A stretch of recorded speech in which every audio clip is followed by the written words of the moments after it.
Hello everyone, চলে এলাম একটা ছোট্ট করে মিনি ব্লগ শেয়ার করতে। তো চলো, তো আজকের ভিডিওটা একটু অন্যরকম, কারণ আমার আজকে একটা কাজ ছিল, বাটি মেকআপের কাজ ছিল, সেটাই তোমাদের সাথে শেয়ার করব। আর শেয়ার করার একটাই কারণ হচ্ছে যে আমি এখনও মেকআপ শিখছি, ঠিক আছে? আমি এখনও মেকআপ শিখছি, শিখতে শিখতে যে আমি কাজ পাবো আর কন্ট্যাক্ট এখনও পাচ্ছি, তো আমি এটা আশা করিনি।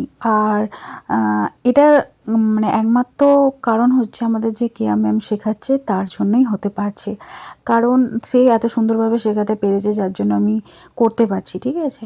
আর এদিকে দেখো তার স্কিনটা, মানে আমার যে ক্লায়েন্টের স্কিনটা কতটা দাগ, কালো কালো আর কি দাগ, তিল টাইপের। তার রিকমেন্ড ছিল যে তার এই দাগগুলোকে কভার করে দেওয়ার জন্য। তো আমি কতটা কী করতে পারি তোমাদের সাথেই শেয়ার করব। আর স্কিন প্রিপারেশান তো অবশ্যই মোস্ট ইম্পর্টেন্ট। স্কিন প্রিপারেশান যতটা ভালো হবে ততটাই মেকআপটা ভালো হবে। আর দেখতেই পাচ্ছ এখানে আমি বেসটা করে নিয়েছি। আর হ্যাঁ, আর মেকআপ যত আমি প্র্যাকটিস করেছি, করব আগামী দিনে, ততই আমার ভালো হবে। আর এখনও আমাদের ক্লাস চলছে, চলতে চলতেই আমি কাজ পাচ্ছি, যার জন্য আমি খুব হ্যাপি।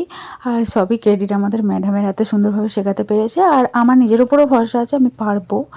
আর দেখো, আরও চেষ্টা করব আগামী দিনে আরও ভালো ভালো কাজ তোমাদের সামনে তুলে ধরার। আর এই যে দেখতেই পাচ্ছ কতটা কি কভার করতে পেরেছি, আর তার মুখ দিয়েই শুনে নাও তার কেমন লাগলো। তোমার আমার কাছে সেজে কেমন লাগলো? আমার খুবই ভালো লেগেছে। মানে আমার যে এতটা মানে স্কিনটা মানে এতটা মতো ছিল, কিন্তু মানে দাগ যেটা দাগ মতন ছিল। আর তো এরা মেকআপ করে আমার খুবই ভালো লাগছে। আচ্ছা, সত্যি সুন্দর লাগছে। একটু ক্লোজ করো এটা। ভালো লেগেছে তো? সত্যি তো?